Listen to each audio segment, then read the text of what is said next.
Hello, my name is John Pender, and I'm the Surgical Director of the Billings Clinic Metabolic Surgery Program. Thank you for accessing this video, and I wanted to tell you about our program. I'm really excited about it. One of the most unique things about our program is how much of a team-based approach we take. You're expecting to see a surgeon, but I want to introduce you to our team of endocrinologists, behavioral health specialists, nurse educators, medical weight loss specialists, nurse coordinators, and of course the surgeons. We take a very individualized approach to our patients to make sure that we give you the best care you need. We want to leave no stone unturned so that you're successful with your weight loss journey. I want to introduce you first to Jeannie Ortiz, who's our medical director of our medical weight loss program.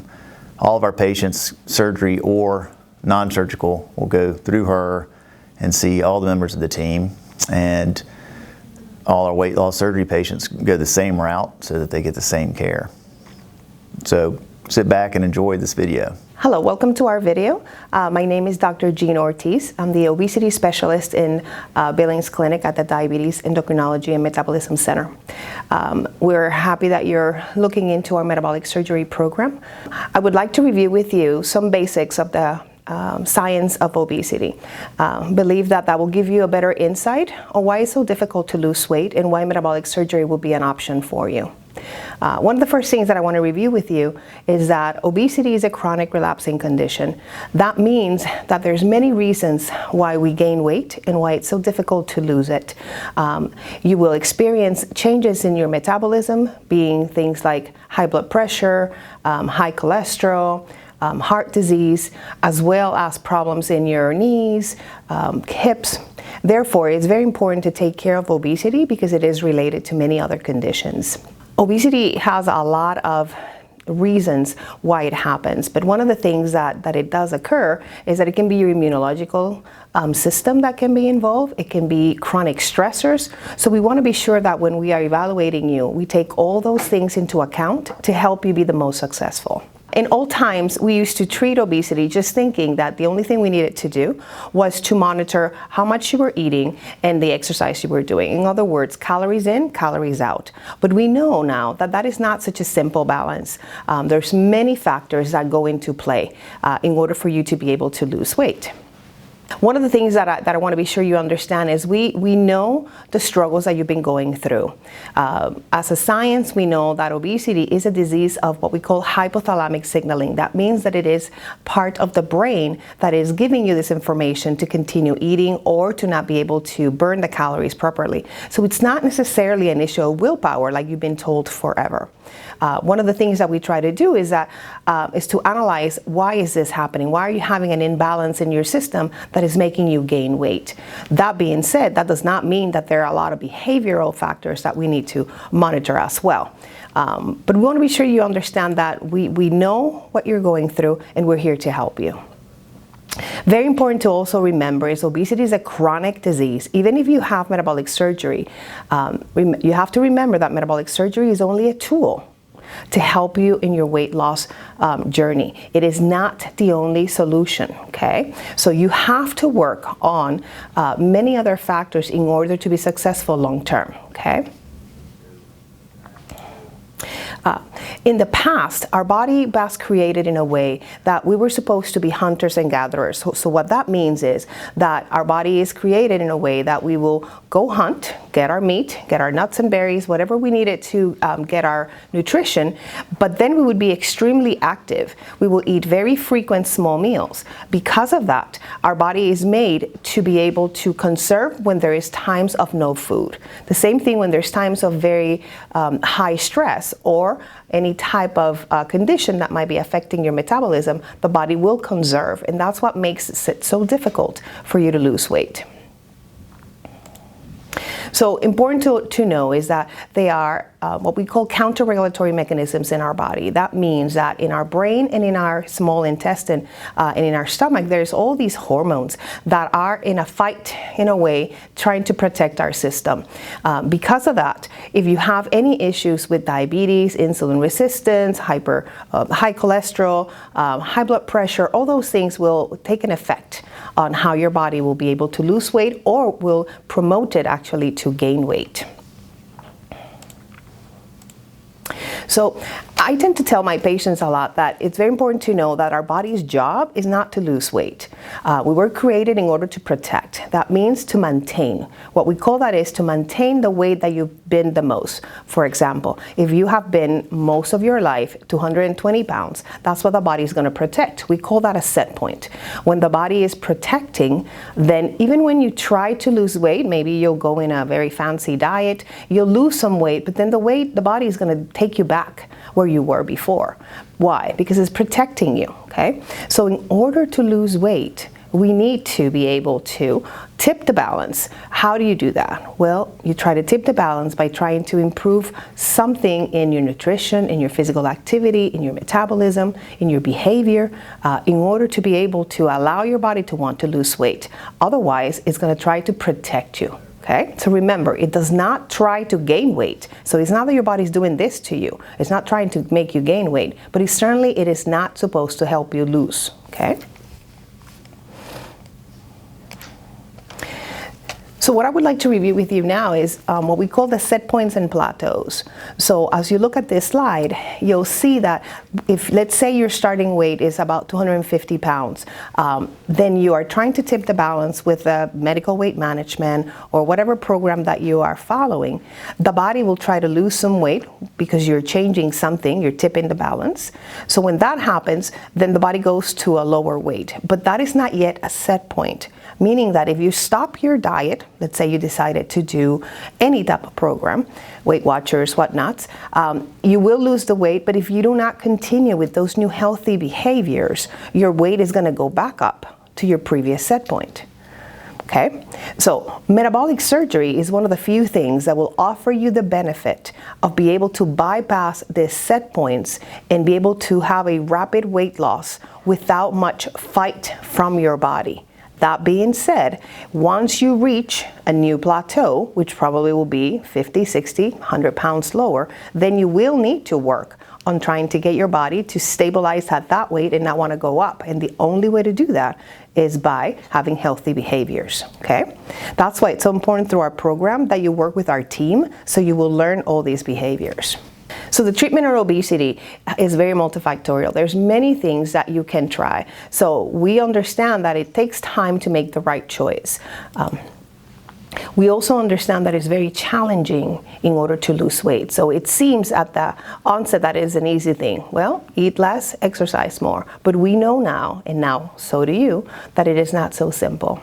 There are lifestyle and behavior changes that you need to work. There's a lot of psychological and motivational reasons that we need to work in order to help you do better. As well as there is a spiritual and meaning of why are you doing this and what is you're trying to accomplish through this whole program in order for you to be successful long term. So that brings us to what we call the 4 pillars of weight management. So what that is we believe that in order to learn how to take care of your weight loss as time goes by and be successful long term, you need to follow metabolism, nutrition, physical activity, and behavior. So what does that mean? What that means is in the metabolism, we will try to monitor your medical conditions. In nutrition, we'll work with you with the different aspects of how to eat better, how to track, why should you track, how the quality, the portions, the quantity of what you're eating. So we'll work with you to teach you those tools. With physical activity is so much more than just walking. So we'll try to work with you trying to incorporate healthy physical activity that you'll actually will enjoy. And last but not as important would be behavior. Behavior is key because that's what makes us gain weight all the time. So our emotions, our stressors, what surrounds us is what will always tip us to gain weight. So we have a very comprehensive program to help you learn the best possible tools, okay? When you look here at our obesity management pillars, you'll see that obesity medications or pharmacotherapy are part of our tools, but it is only a tool, it's not the base of the treatment. The same thing will be with metabolic surgery. So just in a nutshell, to kind of wrap it up from my side, I wanted to kind of show you, so when we're talking about metabolism, when you look at this slide, you'll see the different conditions that we will try to evaluate and monitor for you, the importance of vitamins, and the medications that you're taking. Sometimes those are the ones causing you to gain weight as well. We'll work with your nutrition, with why are you skipping meals, if you're drinking too much coffee, too much soda, things of that nature, your physical activity, what can we do to help you, even if you have a condition that will not allow you to be physically active. We can always find something that you can do. Remember, just a little bit of physical activity will help you. And especially with behavior, we'll review. We try to individualize as much as we possibly can. So the more we get to know you and the more we can help you, we'll help you move forward and be successful. So I want to end by just letting you know that even if you decide not to do metabolic surgery, medical weight management can be successful. Medical weight management is slower by all means, but we do know that 5 to 10% of weight loss is enough to make a positive impact in your health. So if you choose to go to medical weight management before metabolic surgery, or just as your main program, this also can be successful for you. So let us know how can we best serve you, and we'll show you all the programs that we have here to offer. Thank you so much, and I appreciate your time. Hi, I'm Brett Moran, one of the surgeon team members from the metabolic surgery team. I want to introduce the two main surgeries that we do here at the Metabolic Center at the Billings Clinic. They're commonly known as the sleeve and the bypass. The sleeve refers to the sleeve gastrectomy, where a portion of the stomach is removed to limit the size and the amount of food or the volume that is taken in, and hopefully control appetite better. The bypass involves rerouting of intestine and changing of the size of the part of the stomach that actually sees food. We offer laparoscopic surgery here. Traditionally, or originally, both surgeries were potentially done with an open incision, but that's pretty antiquated. Almost all of the surgeries we do here are laparoscopic at this point. This slide demonstrates the sleeve gastrectomy, where the portion of the stomach that I mentioned is actually removed, so it is not a reversible surgery. It is modifiable. That is the portion of the stomach that is most stretchy and has the most capacity for adding food, and therefore making the sense of fullness or satiety difficult to attain for some people. So that's one of the main ways that the surgery can be effective in helping people maintain their healthy eating habits along with their exercise without having to feel hungry all the time. It was originally done as a combined procedure as the first stage of what would have been followed usually by another bypass type procedure that added a prominent component of malabsorption to make the operation more successful. And it was done as the first stage to help people lose weight, so that the second, more complex part of the surgery could be done technically more safely and easily. But enough people lost a significant amount of weight with just the first stage of that operation that it went from being an investigational procedure to a standalone accepted procedure, and it's been found to be quite effective. As mentioned, it is not reversible because the piece of stomach that's removed doesn't live after it's removed, and so operations to adjust that later can be done, but it can obviously be replaced. Here you can see a slide picture showing the anatomy of the Roux-en-y gastric bypass, and that shows how intestine is brought up to the pouch that is constructed to be a very small size and even further limit the capacity of the stomach and enhance the sense of fullness, so that it is relatively easy to have that sense of fullness and not be fighting an ongoing appetite issue. The slide here and that description is relatively simplistic in terms of the description of how the operation works. There's actually a lot of neurohormonal factors that Dr. Ortiz had alluded to that are the true reasons that the surgery can be helpful and effective. And we know that because even immediately after doing the surgery, before there's really any reasonable amount of weight lost, the effect on diabetes towards resolution of it, it happens immediately post-operatively. So at this point, the sleeve gastrectomy is becoming a more popular operation. It's done more commonly in this country and around the world, but the gastric bypass is still considered the gold standard for the overall amount of weight, excess body weight loss, as well as the control of diabetes immediately afterward. It has been done for a longer period of time as well, which also adds to its status as the gold standard. It also now has become more of a standardized operation in terms of how uniformly it's performed, so the risks and benefits are now more easily described with precision and more reproducible. A lot of people worry about the effect it might have in terms of having too much weight loss, and that's been shown to not be the case when the operation has been done in patient groups that aren't actually overweight, but it is done for enhancement of their control of their type 1 diabetes. And those studies have been shown on more than one occasion in China, so that's not particularly a concern. This slide shows some of the reasons that we consider either doing or not doing one procedure or the other.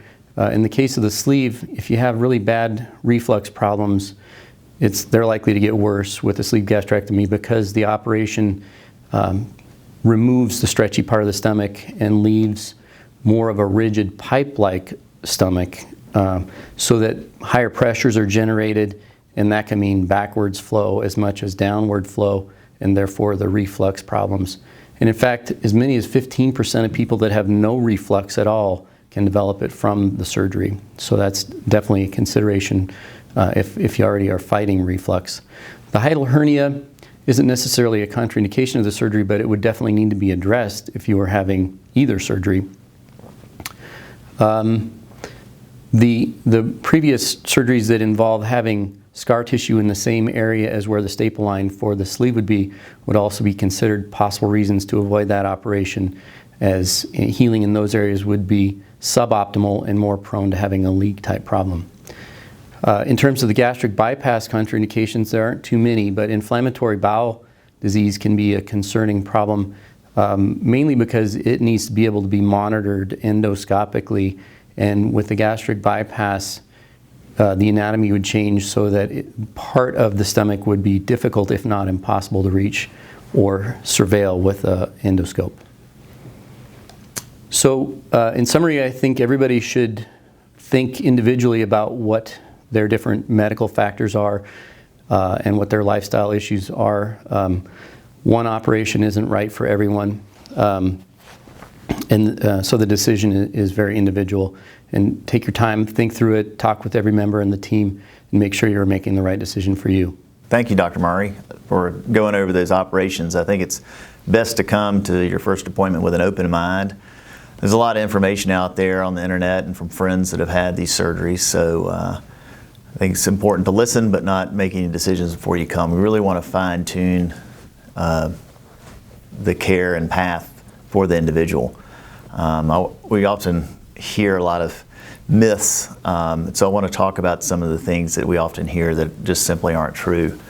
A lot of times people think that they have to be on a protein supplement like a shake or some type of special food processed for the rest of their life. This is not true. Initially, as there's swelling in the pouch or the sleeve, you do have to go on a puree type diet, and we'll guide you through that. But we advance your diet fairly quickly, and really within a month you're on pretty normal foods, and eventually you're going to notice no difference in the type of healthy foods you should be eating. You'll be eating those before, after surgery as well. A lot of times people will think that this is an easy way to lose weight. And we see that with patients, but we also see that with patients' family members and friends. It is not an easy way out. It is hard. People come wanting to feel better, but you have to take a couple of steps backwards in order to move forward. Recovery from surgery is with any type of surgery, there is some pain involved, but not an incredible amount now that we can do it laparoscopically. You do feel a little bit run down, just simply because you're not getting the same amount of calories in that you need to move a morbidly obese patient. And so you feel fatigued. As your weight goes off, and that happens quickly, your energy level will gradually increase. And eventually your energy level will surpass what it was before surgery, and you'll start feeling really good. A lot of times people think, oh, I'll just regain all that weight. As long as you follow what the team recommends, you won't regain weight. And if you eat right and you exercise for the rest of your life, you will keep the weight off. The difference with surgery compared to dieting is we help give you positive feedback instantly, and it becomes more of an enjoyment than a punishment to go out and exercise or to eat right. The hunger should be gone completely. So if you're eating for another reason, such as emotional eating, we have a class that'll help you get through that. But really, you shouldn't regain your weight as long as you abide by the lifestyle changes that the team recommends. Another one we get is, oh, I'll lose too much weight. I think after 2,000 cases, I've probably seen 5 people lose too much weight, and those issues were caused by things unrelated to the initial surgery. So that's very unusual for someone to become malnourished after this surgery. The other thing is we hear is, oh, it's so risky. I might die. Well, in truth, the statistics say that you might die if you don't have it. The operation now is safer than most operations that people have to undergo because they're morbidly obese. So if you're morbidly obese, you have a greater chance of having diabetes, high blood pressure, high cholesterol, which then puts you at risk for developing coronary artery disease and needing open heart surgery. Open heart surgery has a risk of death that's 3 times that of weight loss surgery. A lot of people that are overweight have joint pain because they're simply putting weight on joints that weren't meant to carry more than 150 pounds, and they're carrying 300 pounds or 400 pounds. So a lot of our patients are referred by orthopedic surgeons because they need hip surgery or joint surgery. Joint surgery has a complication rate of around 8%. Weight loss surgery has a complication of around 3%. That's not death, that's just having a problem after surgery. If you're morbidly obese and need your joints replaced, you have upwards of 25 to 40% chance of having a complication with your joint surgery. So that's why a lot of the orthopedic surgeons will send you here to see us for weight loss surgery if you're having some joint issues that may need surgery, because you need to get that weight off to minimize the risk of their surgery, because the joint surgery is actually much riskier than the weight loss surgery. The long-term survival benefit, and what I alluded to earlier about the risk of not having surgery is greater than having surgery, is if we look at our insurance data on how long people live that have diabetes, high blood pressure, and high cholesterol compared to those that don't have those problems, there's about 10 years of longevity that's added to people that don't have those risk factors. So having diabetes, high cholesterol, and high blood pressure will shorten your life by about 10 years according to most life insurance policy data. The effect of weight loss surgery on management of blood sugar if you're a diabetic has been proven over and over with great research that the weight loss surgery effects are far superior than medical management on long-term survival of patients with diabetes. And that's mostly because of risk of cardiovascular disease is much higher if you have diabetes. So eliminating diabetes or reducing the amount of high blood sugar you have is going to significantly improve your chance of not getting a heart attack. There's also good data out about estrogen and estrogen causing certain types of cancers, such as ovarian or colon cancer, breast cancer. Adipose cells or fat cells in men and women secrete estrogen. So you have higher levels of estrogen, you have a higher risk of developing cancer. So you're actually higher at risk for developing cancer by being morbidly obese. So a lot of patients and a lot of society think that this is cosmetic surgery, and Dr. Murray and I are not cosmetic surgeons. All we want to do is make your health better, and that is our main goal. And you'll find that when you ask us what weight should you be, we're really not concerned with your weight. We're much more concerned about, are you healthy? We see type 2 diabetes, high blood pressure, obstructive sleep apnea, and joint disease improved 88 to 95% in all of our patients. And so that's big data, big medicine. We're really improving healthcare, and that's what we're setting out to do. That's patients that have these four things, really we get probably the most satisfaction out of caring for, because they get rid of so many medical problems. So you can really see the difference in what you've done. As far as overall mortality goes, so what's your risk of dying? In the Swedish healthcare system, where every patient has their healthcare paid for by the government, they can track every patient as far as what the outcomes are, and look at an obese person who has weight loss surgery compared to a obese person that did not have surgery. And in their study, they showed a significant difference in longevity between the control group, which is in the dotted line that shows the mortality rate over a 16-year period. Those that did not have weight loss surgery had a higher percentage of dying than those that did not. So the long-term survivability of weight loss is really the benefit that overcomes any risk, and the risk of surgery is actually quite low. Another question or myth we get is, I can't get pregnant. Well,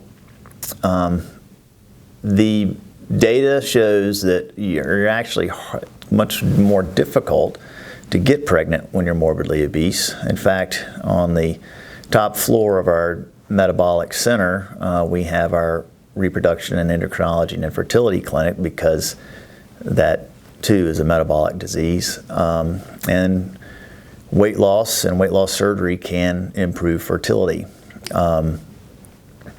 Actually, a morbidly obese female has a higher rate of gestational diabetes and low weight at birth of the infant.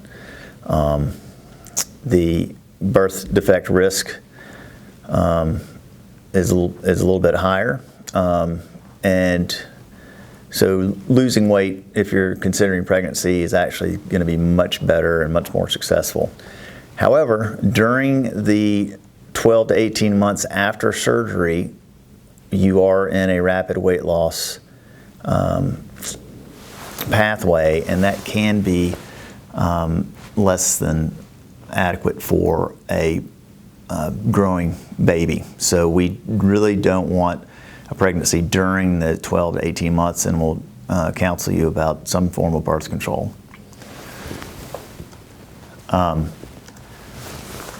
So that's it for the types of operations we do. The next segment is going to be Kristen Loper coming to talk to you about how to get into the program and what our program requires. Hi, my name is Kristen Loper. I'm a registered nurse and a certified bariatric nurse, and I'm the program coordinator for our metabolic surgery program and also the nurse navigator. So as Dr. Pender said, I'm going to explain a little bit more about what the whole process looks like as far as our metabolic surgery program, and hopefully answer some of the kind of technical or logistical questions that you might have. So first of all, one of the first things that I like to tell people is having weight loss surgery is kind of like taking a class or maybe training for a marathon. So it's not as if you go to take the final exam the first day, or it's not as if you go out and run the marathon the first day.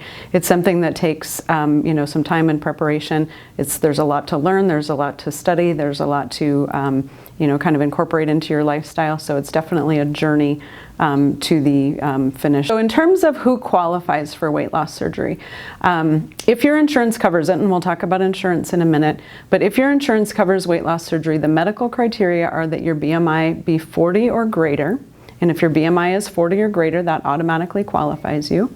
If your BMI is at least 35 but not yet 40, most insurances are going to require that you have at least one, maybe sometimes two, what they call comorbidities, which is a medical condition that typically goes along with weight. Many insurance policies also require that you spend a certain length of time working with us leading up to surgery. So your insurance may require that it's a period of 6 consecutive months, perhaps, that you might need to see us.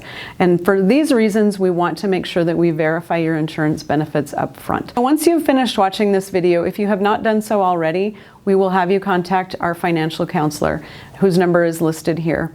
And what they will be able to do is verify whether your insurance covers it, and if they do cover it, they can let you know if there are any additional out-of-pocket expenses that you might have. If perhaps your insurance does not cover it, they can let you know other options in terms of cash pay.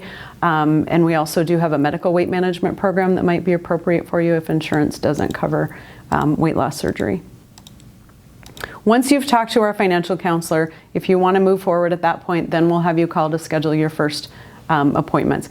As the other team members of mine have talked about, we do have a very team-focused approach, and so when you come in, you're going to start seeing the variety of team members. And I'll kind of just go through briefly who those are. When you start out, you'll meet with me, and then you'll also see one of our medical providers. Following that, we'll have you meet with the dietitian to work on the nutrition standpoint of getting ready for surgery.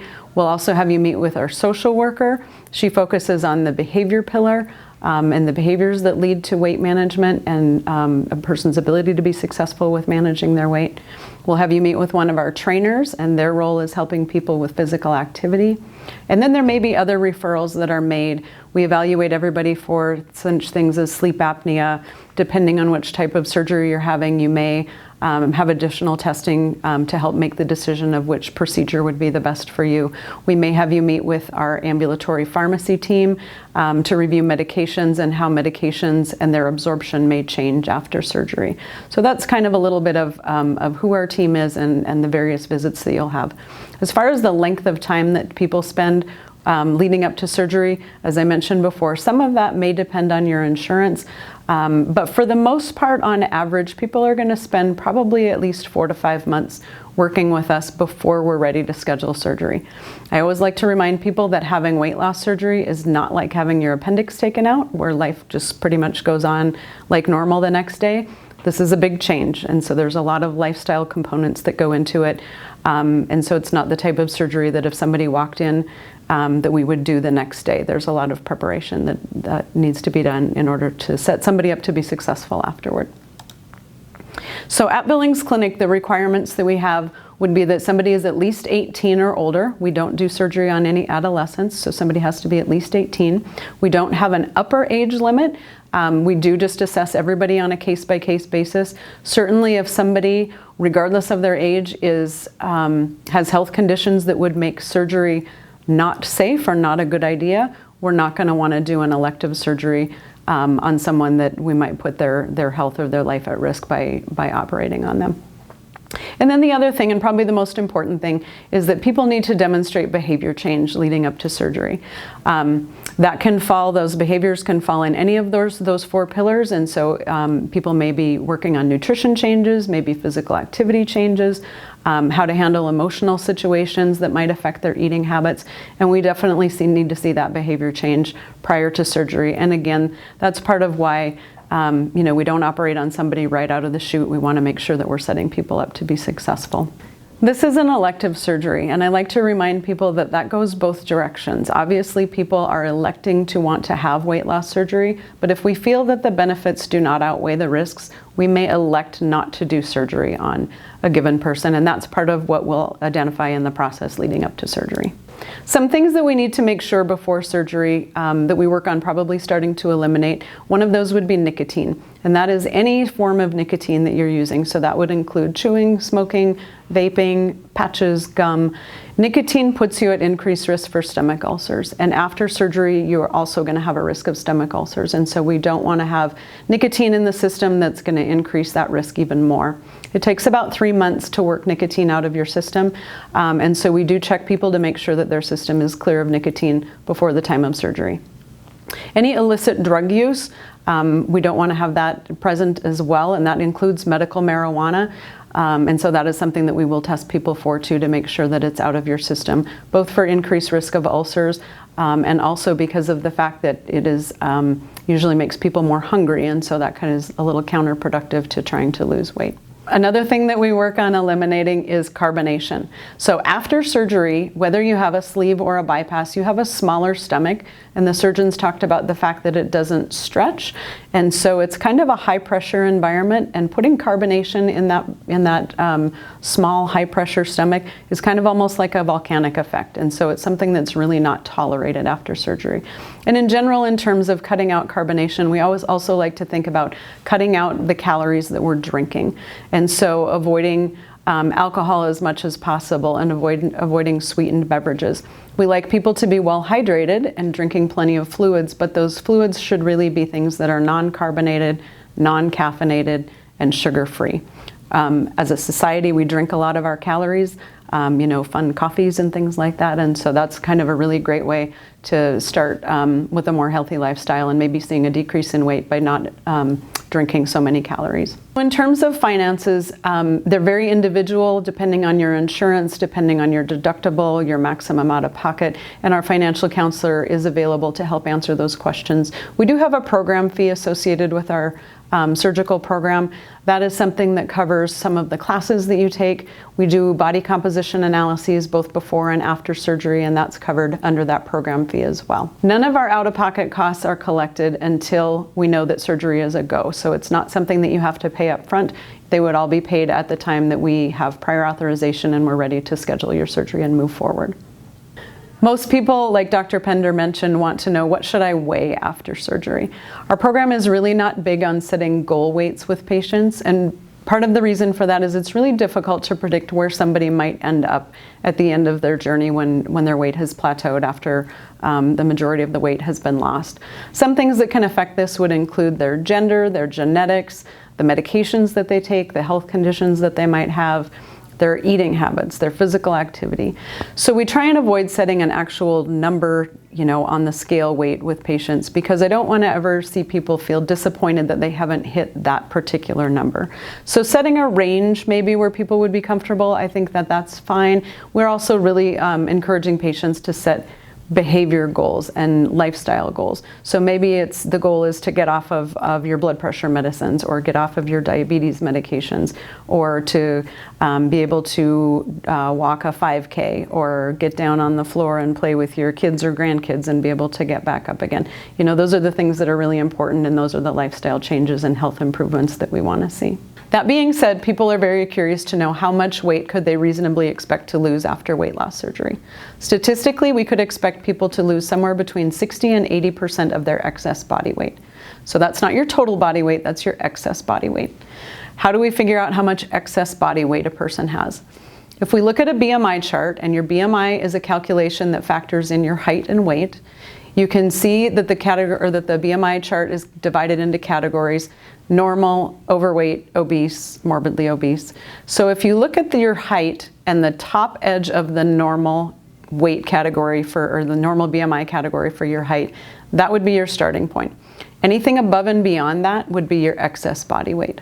So if we take an example of a person who is 5'6" and weighs 300 pounds, if you look at the BMI chart, somebody who's 66 inches tall, the top edge of the normal category for that person is right about 150 pounds, 148 pounds. So if a person weighs 300 pounds, that's about 150 pounds of excess body weight. So if a person lost 60% of that, that would be a 90-pound weight loss, taking their weight down to 210. So that's going to move their BMI from 48 to 34. That's still going to put them in the obese category, but certainly that person is going to feel so much better and their health is going to be so improved over where it was prior to the weight loss. That being said, getting down to what is considered on the BMI chart a normal weight may be very unrealistic. A person may end up still in the obese category, maybe down in the overweight category, but we just like to be realistic with expectations in terms of how much weight a person can reasonably expect to lose. I'd like to go back to something that Dr. Pender talked about, and that was when he was mentioning a period of time where your diet is different in terms of what you're having texture-wise. And so for about 2 weeks prior to surgery, we are going to have you on a liquid nutrition plan. It's a high-protein, low-carbohydrate nutrition plan. The purpose of this is not to prove that you can lose weight right prior to surgery, but it's actually for the safety of your surgery. So the liver is an organ that is kind of right in the way of where they need to operate, and most people have kind of a fatty liver. The organ itself kind of attracts fatty infiltrates, and so by putting you on the high protein, low carbohydrate nutrition plan, it gets your body to start burning fat, and it'll burn that fat away from the liver. This actually makes the surgeon's job a whole lot easier, and it also makes the surgery a lot safer for you. Then after surgery, because of that swelling, you are on liquids for 2 more weeks. Then we will advance to pureed foods for a period of time and softer foods. So we are going to work back up to getting back to most normal healthy foods as soon as we can. We don't want you living on protein supplements, obviously, forever, but there is a period of time just for the safety of the healing process and whatnot that your nutrition will be a little bit restricted in terms of the textures of food that you can eat. In terms of long-term success, I mentioned this is a journey, and so there are successful habits that are going to be required for long-term success. Those things are such things as eating. Your nutrition needs to be. We want you to make healthy choices and eat a nutritious, healthy, nutritious meals and snacks. That doesn't mean that you can never have any sweets again or anything. We don't like to make people feel like they have to completely restrict any type of food, but it's all about making good choices and moderation, and thinking about the fact that you have a smaller stomach so that you can only put so much food in it at a time and over the course of the day, and you really need to get the most bang for your buck out of what you're eating. And so choosing nutritious foods where you're going to be getting adequate macronutrients and vitamins and minerals that are absorbed from the foods that you're eating.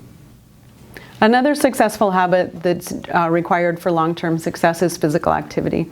When we talk about physical activity, it's really anything above and beyond what you're doing in the course of the normal day. So the recommendation is 150 minutes a week. That's the recommendation for everybody. That has nothing to do with weight loss surgery. So that's 30 minutes, 5 days a week. That can be broken into chunks, so you could do 3 10-minute chunks or 2 15-minute chunks, and it could be as simple as 3 extra 10-minute walks throughout the day, maybe doing resistance exercises with weights or bands, really anything that's going to be giving you a burst of physical activity and helping build that lean muscle. Support, we want to have people have a good support system, whether it's their family, their friends, their coworkers. We do offer a monthly support group that meets once a month. If you end up deciding to go down this pathway, we also have a Facebook group that is open just to our patients here at Billings Clinic who have had or are going to be having weight loss surgery. So that's a great way to get support from people who have been through the same thing or are going through the same thing. Dr. Pender mentioned we have an emotional eating class. We offer exercise classes. And so those are several of the ways that we're here to support you. And our team is here to support you long term. Everybody that works with you getting ready for surgery is still going to be here to work with you after surgery. If somebody notices after surgery that their weight is starting to climb up again, I don't ever want people to feel hesitant to come back in and see us. Sometimes people think we're going to be upset with them or we're disappointed that they've started to regain some weight. Obesity is a chronic relapsing condition, and that's just part of the journey. And so our role is really to help you get back on track if you've started to regain a little bit of weight and kind of fall off course a little bit. And it's a whole lot easier to deal with maybe 10 or 15 pounds of weight regain than to let it get to a point that's overwhelming and maybe somebody has regained 150 pounds and then it just seems kind of exhausting to try and tackle that. And so I really encourage people to take advantage of our team throughout the whole journey, which doesn't end at the time of surgery. The journey goes on for years down the road. A couple of other successful successful habits, I guess, that people should have in place, making sure you're taking your vitamins and minerals. We do have a small set of vitamins and minerals that we have people on, and that's going to be forever. That's not just, for the first few months or anything. Again, we talked about the fact that your stomach is small. You're not able to put as much food in it as you could before, so of course we want that food to be healthy, but we are going to supplement that with some vitamins and minerals as well, and so continuing to take those long term also. So if by chance you find out that your insurance does not cover weight loss surgery, Dr. Ortiz mentioned that we do have a medical weight management program. It's a program called Weight Smart, and this is a program that we work with people obviously trying to lose weight. It's not a fad diet. It's not a fast, lose 30 pounds in a week kind of a diet, but it is a way to help people lose weight at a pace that's healthy and at a pace that hopefully is designed to help you keep the weight off long term. And as she mentioned, even a 5 or 10% decrease in weight can really have drastic health improvement benefits. So certainly that's something to consider if you do find that your insurance doesn't cover weight loss surgery. So I'd like to end by just reminding you, that weight loss surgery, it's a big decision, and we appreciate the fact that you're taking time to watch this video and consider working with us on your weight loss journey. At the end of the day, the surgery is just a tool. It's not a magic bullet that's going to fix everything. The individual definitely has to do their part in terms of a healthy lifestyle in order to be successful long term. But we're really happy that you've taken the step to consider this, and our team is very excited about the possibility of working with you. Thanks.